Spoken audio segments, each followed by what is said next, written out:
I mean, number one, you have to know your market. You have to know where people want to be, what the values are, what they're looking for. You have to understand, what the values of land are, how you're going to acquire sites. You have to understand the zoning and what you're going to be able to build on it. And you have to have some idea about design and the buildings. And personally, I love construction. As I said, I used to have several architects working with me, and right now I'm partnering up on a project with a guy who's an architect himself. So I kind of love that design aspect of getting in and really kind of figuring out how to, design something. And it's changing. It's constantly changing. We had things growing, people wanting bigger and bigger houses and things like that. And now construction costs are higher. So units are kind of getting smaller again, and people, are more attracted to smaller places as long as you got the right room count and things like that.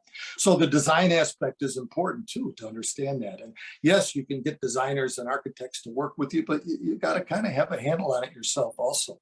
But really knowing how to crunch the numbers and knowing what your lender is going to be, how they look at the numbers, that's really important, because you've got to understand your lender's point of view. You have this symbiotic relationship with your lender, but they have their own interests in mind, believe me. And so you got to know what they're going to do, what they're not going to do, and what they're liable to do if the situation changes, right? And a lot of people can be surprised when their lender turns on them. It can happen, right? And so you should see it coming before it gets to that point, certainly. So there's a lot of things, and marketing, be that a for sale product or a for rent product, you gotta know how to market it and develop a product that your market's gonna want.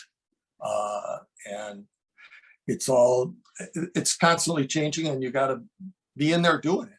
So when you say, so I don't know anything about it. Well, you can only know about it by doing it every day. And when you're doing it every day, that's how you know, right? And that's why a lot of times to be a passive investor in a project with somebody else is a good way to go for a lot of people.